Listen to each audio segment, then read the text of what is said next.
He spent 3 years, slowly poisoning me until I made him eat his own dinner. Everyone thought my husband was the perfect man, caring, patient, devoted. But for 3 years, he was slowly killing me, making me sick enough that nobody believed I was being poisoned, until the night I finally switched our plates and watched him eat his own trap.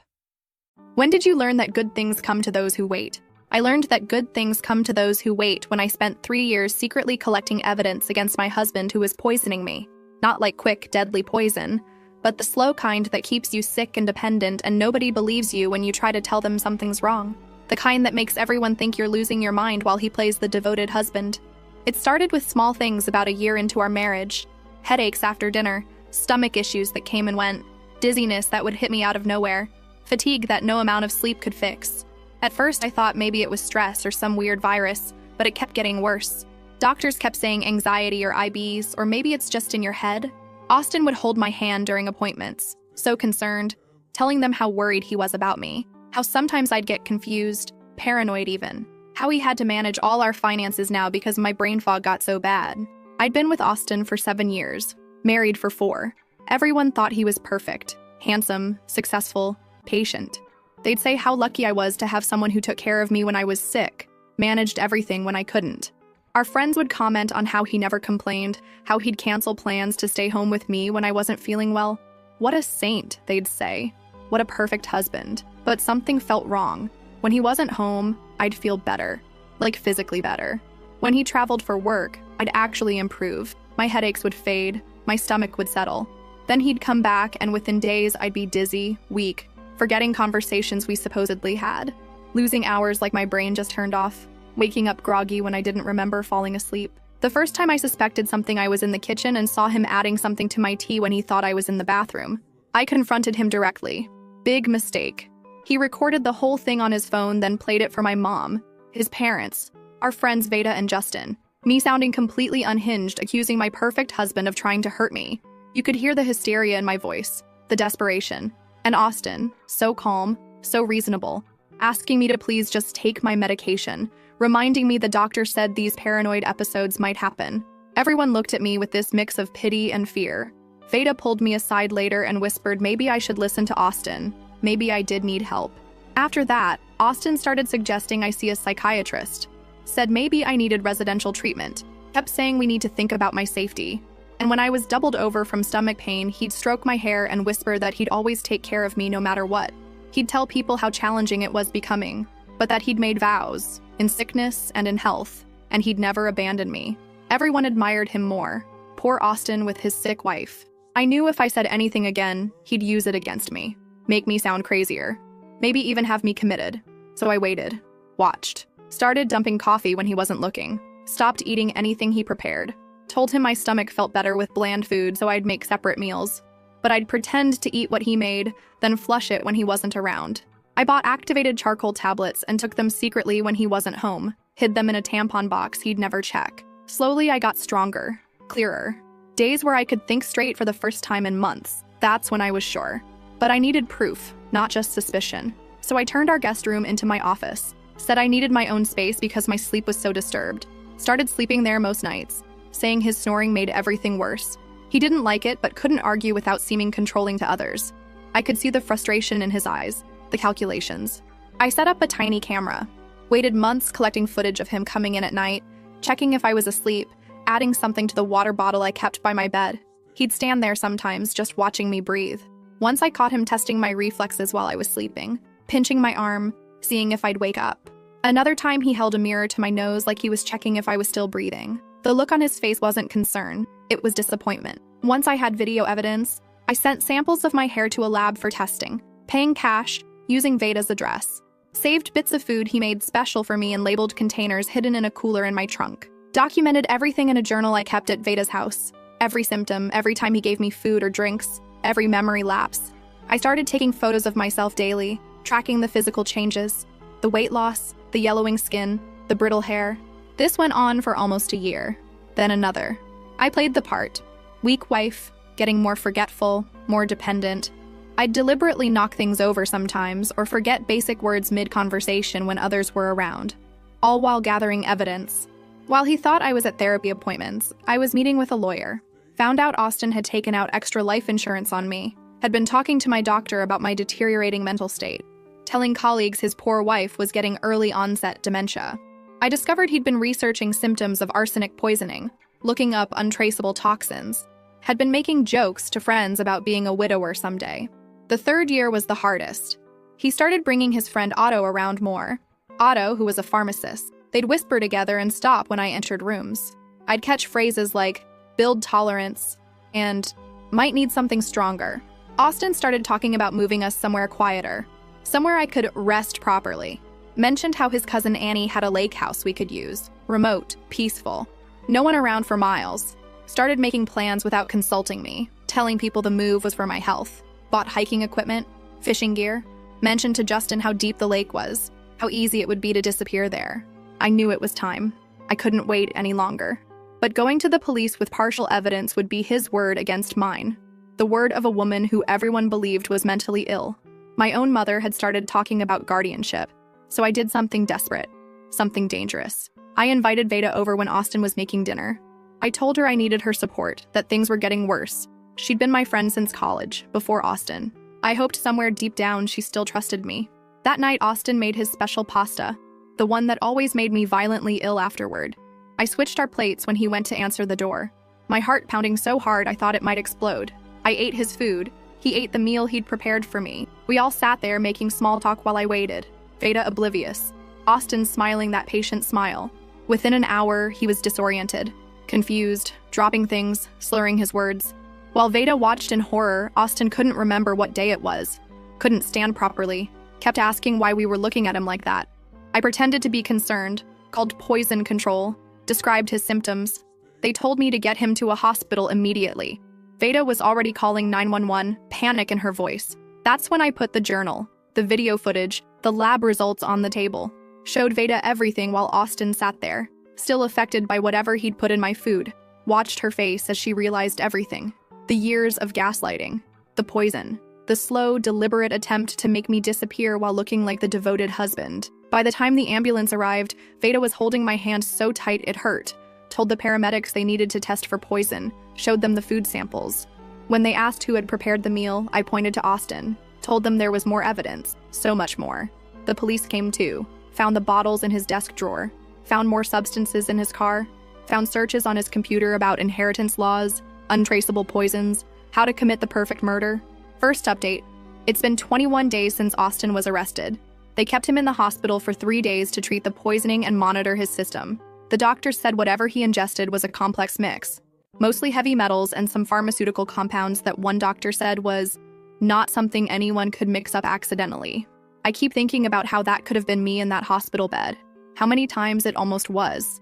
The police interviewed me for hours, made me go through everything from the beginning. They kept asking why I didn't come forward sooner, why I waited years instead of months. I tried explaining how Austin had systematically isolated me, convinced everyone I was mentally ill, controlled all our finances, monitored my movements. The detective taking notes didn't look convinced until Veda spoke up. Told them how Austin would explain away my episodes to everyone, how he'd show videos of me acting crazy at dinner parties as evidence of my deteriorating mental state, how he'd coached all our friends on what to do if I started making accusations. When they searched our house, they found a hidden compartment in his office wall safe. Inside were vials of substances labeled with dates and dosages, a journal with notes about my symptoms after each treatment, as he called it, pages of observations about which combinations made me sleep longer, which ones caused memory loss versus physical weakness. It was all so clinical, so detailed, so fucking planned. They found research on poisons that mimic natural diseases, printouts about untraceable toxins, a file with info on Annie's house including underwater topography maps, a waterproof bag with weights. Veda hasn't left my side. She sleeps on my couch now, says she doesn't trust me being alone after everything. She keeps apologizing for not seeing it sooner, for believing him over me. I can't even be angry with her because he fooled everyone. He was so good at it, so believable in his concern, so patient in his execution. Austin's family showed up at the police station screaming about false accusations. His mother, Sydney, insisted I was the mentally unstable one, that I'd been hallucinating and paranoid for years, kept saying he was just trying to help me, that any medication he gave me was prescribed by doctors, demanded to see the evidence. When they wouldn't show her, she started calling everyone we know, claiming I'd set Austin up, that I'd poisoned him in some twisted revenge fantasy, that I was the dangerous one. The preliminary hearing was yesterday. Austin sat there in his orange jumpsuit looking so different from the man I married.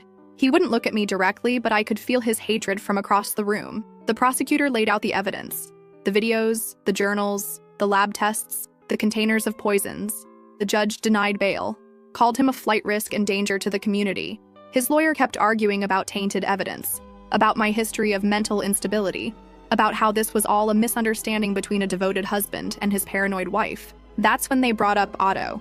The police had questioned him after finding texts between him and Austin, discussing compounds and dosages and building tolerance slowly. Otto claimed he thought they were talking about supplements, that he had no idea Austin was poisoning me, said their conversations about pharmaceuticals were just theoretical discussions between friends.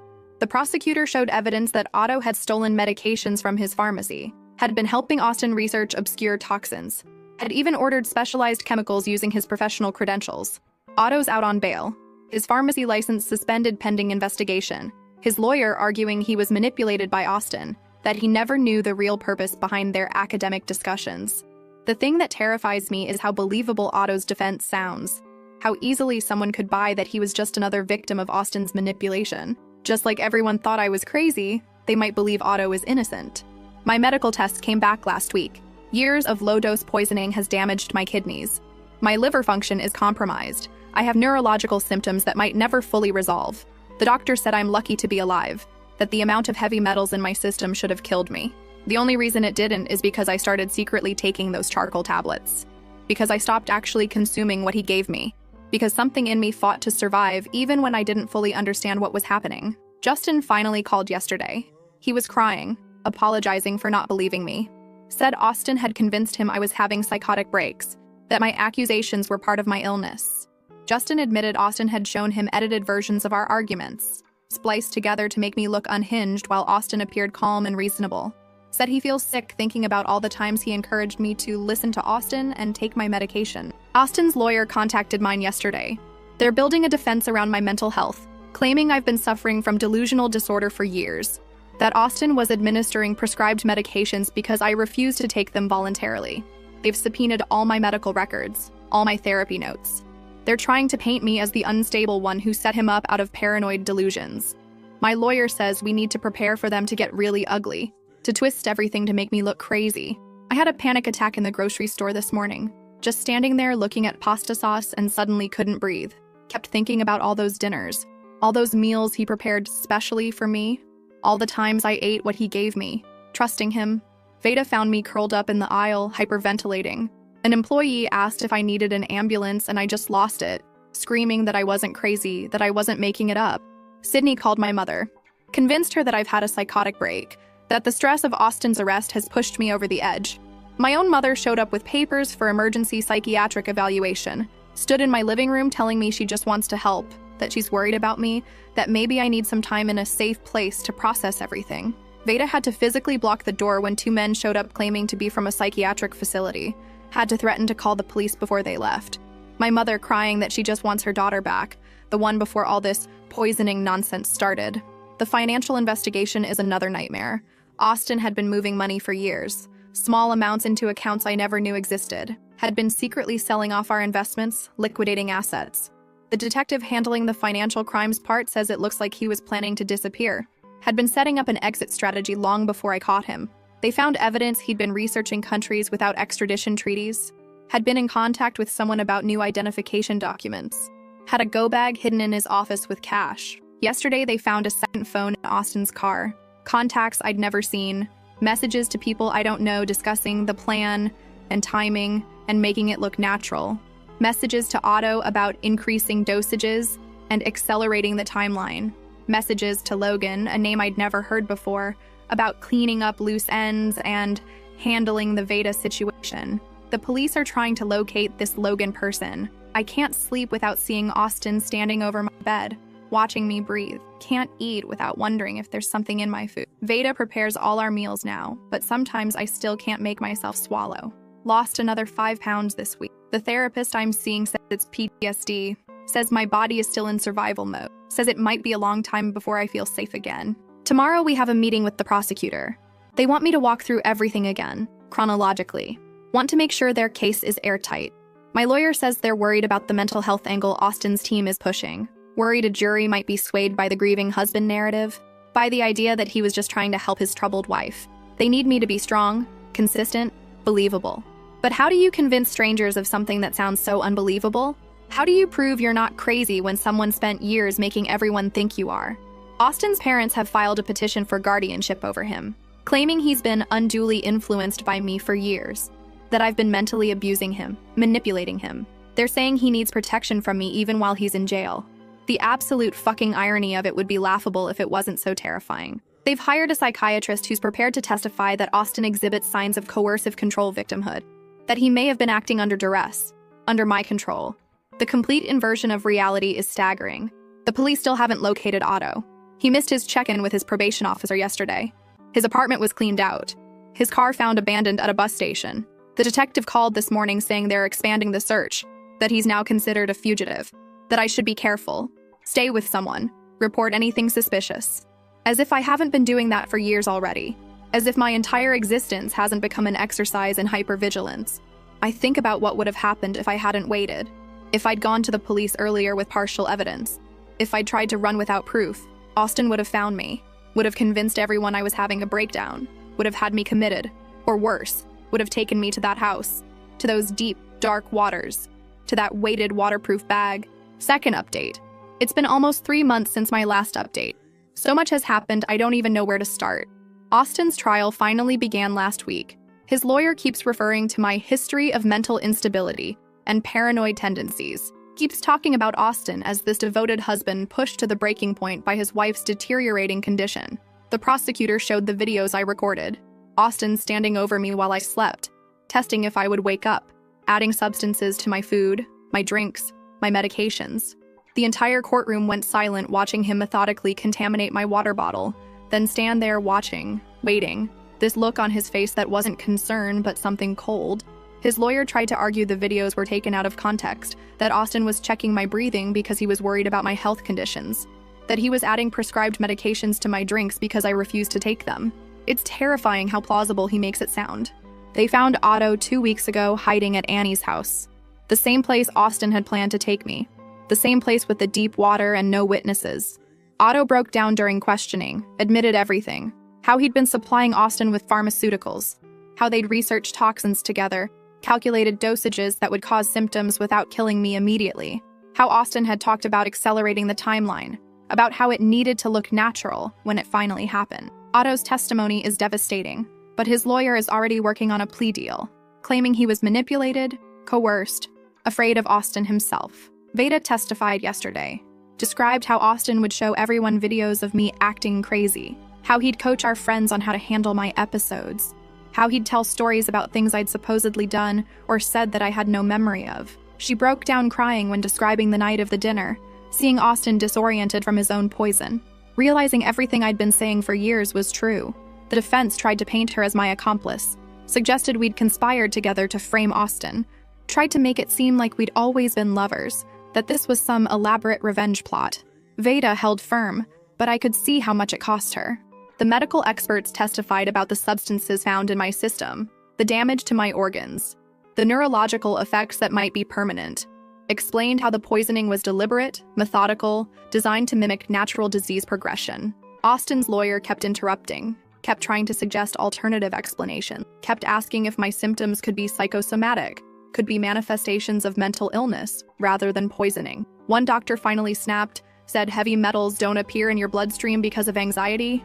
The jury seemed to respond to that, but who knows what they're really thinking. Sydney approached me in the courthouse bathroom yesterday, cornered me when I was alone, told me she knows what I did to her son, knows I'm the sick one, said Austin told her everything about my condition, about how I would hide my medications, about how I would hurt myself and blame him. She was so convinced, so absolutely certain of my guilt. The scariest part was looking in her eyes and seeing Austin there, the same calm certainty, the same absolute conviction in their own reality. I realized then where he learned it, how deep this goes in his family, how he was raised by someone who could rewrite truth just as easily as he could. Justin testified today. Admitted Austin had shown him edited videos of me, had convinced him I was having mental breaks. Described conversations where Austin would express concern about my paranoid accusations months before I ever suspected anything. How Austin had been laying groundwork, creating witnesses to my supposed instability long before I started getting sick. The defense tried to discredit him, suggested he was changing his story out of guilt for not believing me sooner, tried to make it seem like he was overcorrecting, like his testimony was unreliable. The financial investigator presented evidence of Austin's planning, the hidden accounts, the liquidated assets, the research on countries without extradition treaties, the go bag with cash and fake identification. The defense tried to spin it as Austin preparing emergency resources in case my condition worsened, suggested he was planning to take me somewhere for specialized treatment, that the cash was because he didn't trust banks after some fraud incident years ago. Again, the explanations sound just plausible enough to create doubt, just reasonable enough to make you question everything you know. They finally located Logan. He was Austin's college roommate, someone I'd never met or even heard mentioned. Logan admitted Austin had approached him about handling a situation with Veda if she became suspicious. Said Austin had offered him money to scare her off if she started asking too many questions. Logan claims he never intended to go through with it, that he was just stringing Austin along. The defense immediately moved to have his testimony excluded, claimed it was hearsay, irrelevant, prejudicial. The judge allowed it, but instructed the jury to consider it in context, whatever that means. My mother still won't speak to me, still believes I'm having some kind of breakdown. Sydney got to her so completely, convinced her that I need help, not justice, that Austin was trying to save me from myself. Veda tried to talk to her, show her the evidence, but my mother just shuts down, says she can't bear to see what I've become, says she's praying for me to find my way back to reality. It's like losing her all over again, like Austin is still taking pieces of my life away even from behind bars. The defense brought in their psychiatric expert yesterday.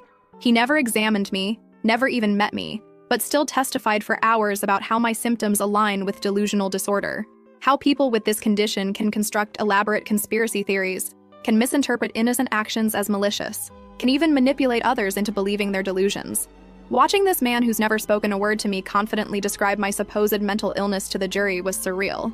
Felt like being erased in real time, like my reality was being overwritten right in front of me. Our side brought in experts too, psychiatrists who explained how gaslighting works, how abusers isolate their victims, undermine their perception of reality, create doubt in their own minds. Explained how Austin's actions followed the classic pattern of psychological abuse. Veda and I still live together, both too afraid to be alone. She's still the only one who really understands what happened, the only one who saw it with her own eyes, who can confirm I'm not crazy, that it all really happened. Without her, I don't know if I could have survived this. Don't know if I would have had the strength to sit in that courtroom day after day, facing Austin, facing his family, facing all the people who still think I'm making this up. The jury starts deliberation tomorrow. My lawyer says the evidence is strong, but warns me not to get my hopes up. Says cases like this can be unpredictable. Says Austin's performance as the concerned husband is convincing. Says we need to prepare for any outcome. Last update, the jury deliberated for 4 days. 4 days of sitting in that courthouse hallway, jumping every time a door opened. Veda next to me the whole time, holding my hand so tight it hurt. My lawyer kept saying no news is good news, that quick verdicts usually favor the defense, that the longer they talked, the more likely they were actually examining the evidence. Still, by the 3rd day, I was convinced they didn't believe me, convinced Austin's performance had worked. When they finally came back, I couldn't breathe. Then one word: guilty. Guilty on all counts. Attempted murder, poisoning, psychological abuse, financial fraud, guilty, guilty, guilty. Austin didn't react at first, just sat there staring straight ahead like he hadn't heard. Then his lawyer whispered something and his face changed. For just a second, the mask slipped and I saw it. Pure rage. The real Austin, finally visible to everyone. The sentencing was yesterday. 15 years without possibility of parole. The judge called it one of the most calculated, cruel cases of domestic abuse she'd ever seen. Said the methodical nature of the poisoning, the psychological manipulation, the financial planning all pointed to someone who was a continuing danger to society. Austin finally spoke, claimed he still loved me, that he was only trying to help, that someday I'd understand everything he did was for my own good. The judge cut him off, told him to save his manipulations for his prison therapist. Sydney had to be removed from the courtroom, screaming that I'd ruined her son's life, that I'd manipulated everyone, that someday they'd all see the truth. Security had to physically escort her out as she lunged toward me, still screaming that I was the sick one, the crazy one. Even with all the evidence, all the testimony, she still can't accept what her son did. Still can't see him as anything but the victim in all this. Otto got 8 years with possibility of parole after 3, part of his plea deal for testifying against Austin. Logan got probation for coming forward about the plans to intimidate Veda. Justin sent flowers to my apartment, but I haven't responded. Still don't know how to feel about everyone who didn't believe me, who thought I was imagining everything, who watched me deteriorating and sided with Austin anyway. My mother finally called last week. Didn't exactly apologize, but said she'd been doing a lot of thinking, a lot of remembering. Said there were signs she'd missed years ago, things Austin would say or do that seemed off but that she'd dismissed. Asked if we could talk sometime. I said maybe, someday. Don't know if I'll ever fully trust her again. Don't know if that relationship can be repaired. Veda says I should try. Says family is important. But Veda doesn't understand that my mother chose Austin over me. Chose to believe I was crazy rather than believe I was being poisoned. Some betrayals cut too deep for simple forgiveness. We're moving next month. Veda and me. Somewhere new. Somewhere without memories. She's become my family through all this. The one person who saw the truth when it was right in front of her. Who believed me when it mattered most. Who stood by me through the investigation, the trial, the endless questioning of my sanity. We're not running away, just starting over. They say good things come to those who wait. I waited 3 years to be free, 3 years to be believed, 3 years to reclaim my mind, my body, my truth. The waiting nearly killed me, but in the end, it saved my life.